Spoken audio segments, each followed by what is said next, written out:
संभल बवाल और हिंसा के मामले में पुलिस का एक्शन लगातार जारी है। इस मामले में पुलिस ने जामा मस्जिद कमेटी के प्रमुख जफर अली पर गलत बयान देने का आरोप लगाया है। इसके साथ ही डीएम और एसपी ने इस मामले से जुड़े कुछ अहम खुलासे भी किए हैं। संभल जिले के डीएम राजेंद्र पेंसिया और एसपी कृष्ण कुमार ने सोमवार को प्रेस कॉन्फ्रेंस कर संभल हिंसा के बारे में और वहां के मौजूदा हालात की जानकारी दी। एसपी कृष्ण कुमार ने बताया कि बवाल के दौरान गोली किसने चलाई, ये अभी जांच का विषय है। वहीं संभल के डीएम ने नारेबाजी का खंडन किया। इसके साथ ही उन्होंने जामा मस्जिद कमेटी के प्रमुख जफर अली पर गलत बयान देने का आरोप लगाया। डीएम राजेंद्र पेंसिया ने कहा कि जफर अली ने जो बयान दिया उसको विवेकपूर्ण तरीके से सुनिए। उन्होंने कहा कि दंगाइयों की तरफ से फायरिंग हो रही थी। कभी बोल रहे हैं कि पुलिस अवैध असलहे से फायरिंग कर रही थी, वो अपने बयान बदल रहे हैं। इसको लेकर डीएम ने जफर अली के झूठ को बेनकाब किया। जामा मस्जिद के सदर जफर अली साहब का एक भ्रामक बयान आया, उसके कारण हमें दोबारा पीसी की आवश्यकता पड़ी। उन्होंने पूरा डिटेलिंग उनके बयान की हो रही है, लेकिन मुख्य बिंदु जिसमें उन्होंने सबको कंफ्यूज किया, और अभी भी उन्होंने हमें कहा कि जब लोगों ने मुझे कहा कि आप प्रशासन और पुलिस से मिले हुए हैं, इसलिए मुझे ये बयान देना पड़ा। पहली बात उन्होंने कहा कि जफर जी ने बोला कि हमें सर्वे की सूचना नहीं दी। मैं आपको कुछ चीजें दिखाना चाहता हूं। पहली सूचना मैं आपको दिखाना चाहता हूं, ऑनरेबल कोर्ट का ये ऑर्डर है। जैसे ही ये कोर्ट का ऑर्डर आया, इस कोर्ट के ऑर्डर के बाद 2:30 हाँ, जो कोर्ट का ऑर्डर आया वो 2:38 पे आया, और इसके लगभग आधे घंटे के बाद वो लोग हमारे पास आए, और फिर 5 बजे से पहले हम कोतवाली आए और 5 से 5:30 के बीच हम जामा मस्जिद पहुंचे। ये कोर्ट का ऑर्डर है, और उन्होंने बोला कि हमें सूचना नहीं दी, जबकि इस कोर्ट के ऑर्डर में बहुत स्पष्ट लिख रखा है कि मैं रमेश सिंह राघव अधिवक्ता को माननीय सिविल जज सीनियर डिवीजन संभल, जिनकी ओर से ये ऑर्डर हुआ था, उन्होंने कहा कि जो सर्वे की कार्रवाई है उसे फोटोग्राफी और वीडियोग्राफी कराकर 29 नवंबर 2024 तक प्रस्तुत करने के लिए नियुक्त करता हूं। और अंत में उन्होंने लिखा कि मैं सभी पक्षकारों को सूचित करता हूं कि सर्वे की शेष कार्रवाई करने हेतु 24 नवंबर 2024 को प्रातःकाल 7 बजे से 11 बजे तक का समय निर्धारित किया जाता है। ये इसलिए उन्होंने बोला क्योंकि 19 तारीख को उन्होंने हमें रात्रि में एक पत्र दिया। वो पत्र ये है जिसमें स्पष्ट लिखा हुआ है कि वहां एक साथ 200 लोग मस्जिद के भीतर उपस्थित हो गए। सायंकाल का समय था एवं इतने ही व्यक्ति की उपस्थिति में सर्वे का कार्य सुचारू रूप से संपन्न नहीं हो सका। वहां उपस्थित जनप्रतिनिधि एवं अन्य व्यक्तियों द्वारा बार बार सर्वे की प्रक्रिया में अवरोध उत्पन्न किया जा रहा था एवं धमकी दी जा रही थी। अतः भविष्य में पुनः सर्वे की कार्रवाई संपन्न की जाएगी, जिसकी सूचना पृथक से सभी पक्षकारों को उपलब्ध कराई जाएगी, जिससे माननीय न्यायालय का आदेश का अनुपालन हो सके। ये मेरी प्रति थी, और एक कप्तान साहब को इन्होंने प्रति दी थी। इस प्रति के क्रम में ही जो अभी मैंने बोला, 23 तारीख को जैसे जफर साहब ने बोला हमें सूचना नहीं दी, 23 तारीख को 6:15 पे मेरे द्वारा फोन किया गया, लेकिन उन्होंने कहा मेरा स्वास्थ्य सही नहीं है, इसलिए हमने एसडीएम और सीओ को भेजा कि आप एक कॉपी उनको रिसीव कराइए। इससे पहले एडवोकेट कमिश्नर हमारे पास आए और उन्होंने हमें कहा कि मैं जाना चाहता हूं, तो हमने कहा पहले आप कॉपी रिसीव कराइए। तो उन्होंने कहा कि जो कॉपी है वो आप अपने माध्यम से रिसीव करा दीजिए। तो हमने अपने माध्यम से रिसीव करा करके सूचना दी। तो जो पहली बात जो भ्रामक रूप से कह रहे थे हमें सूचना नहीं दी, और इसी के साथ दूसरी बात भी थी।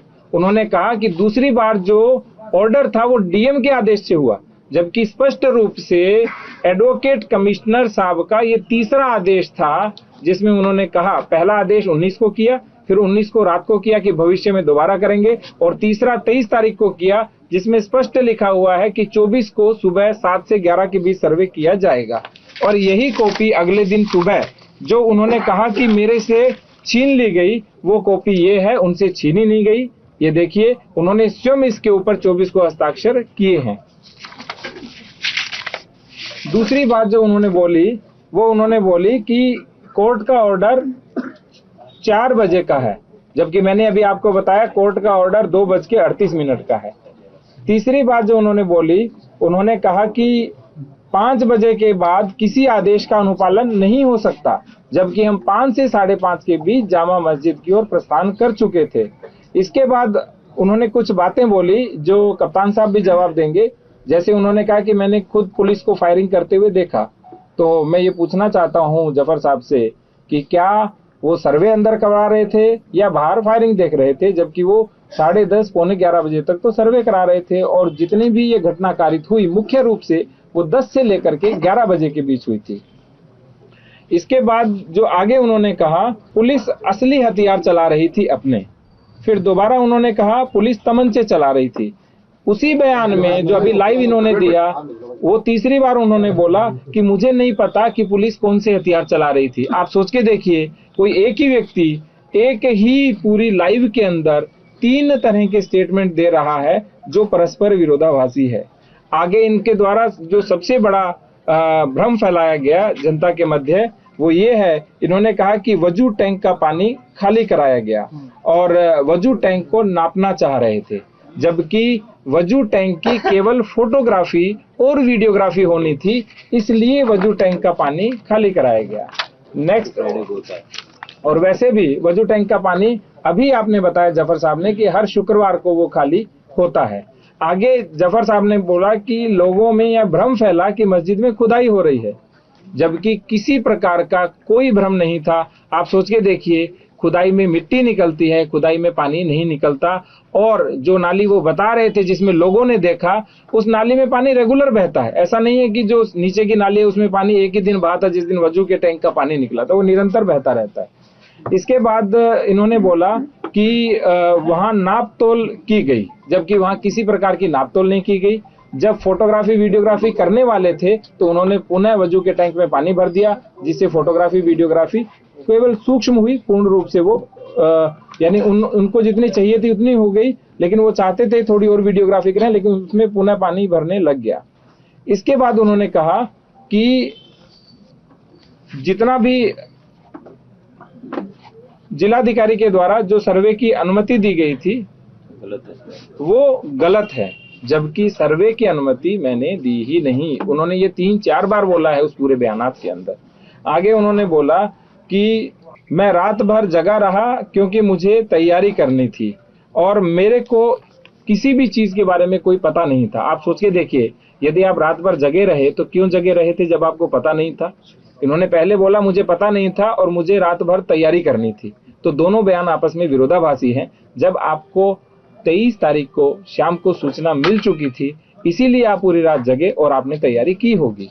ना ही जफर अली को किसी ने अरेस्ट किया है, ना ही जफर अली को किसी ने हिरासत में लिया है।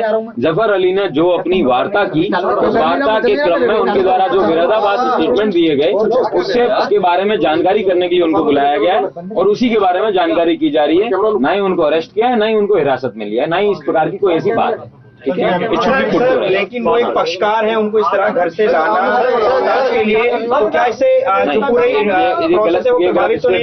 उनको फोन किया, फोन करके बुलाया है, आए हैं, वो अपनी इच्छा से आए हैं, उनको कोई उठा के थोड़े लेके आया। अब तक कितनी गिरफ्तारी हुई है सर पूरे? तो पहले ये जो इन्होंने एक बहुत ही भ्रामक बात बोली है कि उन्होंने कहा कि मैंने स्वयं सुना है कि जिलाधिकारी, पुलिस कप्तान और डीआईजी ने गोली चलाने के लिए आपस में डिस्कस किया था।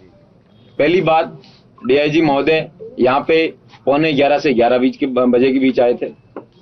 मैं वहां पे 10 बजे से डटा हुआ था। डीएम साहब सर्वे ऊपर पूर्ण करा रहे थे, इनके साथ एडिशनल एसपी साहब, सीओ साहब लोग थे। किसी भी परिस्थिति के अंदर तीनों लोगों के, मैं एडीएम साहब के साथ घूम रहा था, हम कहीं भी किसी परिस्थिति में साथ में थे ही। तो इनके द्वारा ये इस तरीके की बात बताना कि मैंने 3 लोगों को एक स्कीम बनाते हुए सुना है और उसके बाद में, और अगर यहाँ होते तो मैं बताता। स्वयं को मैंने कहा कि आप जब 11 बजे आप नीचे आए हैं, वो अकेले आए थे, तब भी कोई नहीं था।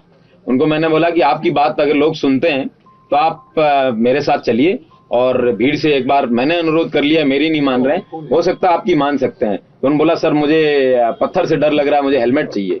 मैंने कहा हेलमेट भी दिलवाते हैं। उनको हेलमेट भी दिलवाया गया, उनको अकेले भेजा उस हुड़दंगी भीड़ के सामने। उन्होंने उनके ऊपर भी पत्थर चलाए। जब उनके ऊपर पत्थर चलाए तो वापस आए, बोले सर मैं इनको काबू में नहीं कर सकता। तो उसके बाद में वो तुरंत ऊपर वापस चले गए अपनी मस्जिद की तरफ, अपने घर की तरफ।